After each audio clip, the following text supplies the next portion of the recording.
Sometimes I think about, like, what is it that grabs you about certain authors? Hmm. And for me, it's the one who can, like, really get to the heart of things, Yeah. The ones who aren't afraid to explore those raw, like, messy bits of what it means to be human. Yeah, totally. It's like they're not shying away from the tougher stuff. Exactly. And this author we're diving into today, Paul Daizotti, he seems to get that, Mm. especially when you look at his work in gay romance. Right. And what's so interesting about Daizotti is that he takes these like really personal, often difficult stories, and he weaves them into these passionate romances. And he really doesn't shy away from the hard stuff, like you said.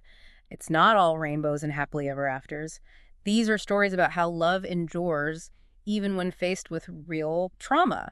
I mean, he's familiar with that firsthand, right? I read about him surviving a home invasion. It's like experiencing something like that has to change how you view, well, everything, right? How you write about vulnerability, about strength. Hmm. Oh, absolutely. That kind of personal experience, it's bound to infuse his writing with this like incredible authenticity, which is probably a big part of why readers connect so deeply with his work. It makes sense. Yeah. So, like, for listeners wanting to dive into his work, where should they start?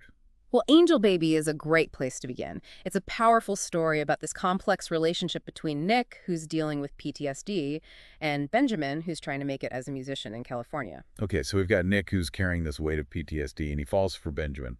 Do their pasts kind of collide and make the relationship more complicated? Yeah, their connection, it's intense, super passionate, but then Nick's PTSD, it throws a huge wrench in the works. And it's not your average predictable romance plot, that's for sure. Exactly. And that's where Daizotti's skill as a writer really shines. Yeah. He tackles this subject, mental health, that's often taboo, especially in a genre like romance that's known for these idealized happy endings. But Daizotti, he doesn't just mention PTSD, he digs deep into the everyday struggles, the anxieties, the triggers. He shows how it impacts not just the person living with it, but also their relationships, their lives. And then it leads to this incredibly powerful moment, right? Where Nick, tragically, he takes his own life.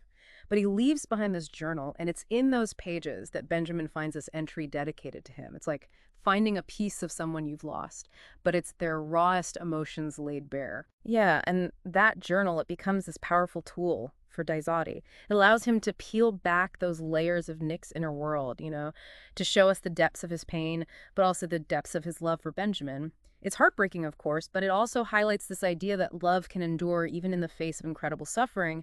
And then the fact that Benjamin channels his grief, his love for Nick, into a hit song titled Angel Baby, it really speaks to how profound their connection was. It really makes you wonder, if love somehow resonates more strongly, more deeply when it's intertwined with loss.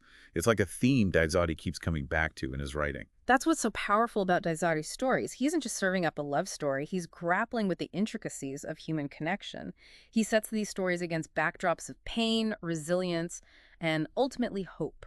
And that's what resonates with people, isn't it? Yeah, it's that raw honesty. He's not afraid to make us uncomfortable, to make us feel those raw emotions right alongside his characters. And in doing so, I think he reminds us that even when faced with darkness and pain, there's still room for love and empathy. Those things can exist, even thrive in the most unexpected of places. It's a good reminder for all of us, I think, Do to embrace those complexities and find beauty in unexpected places, just like Daizotti does in his work.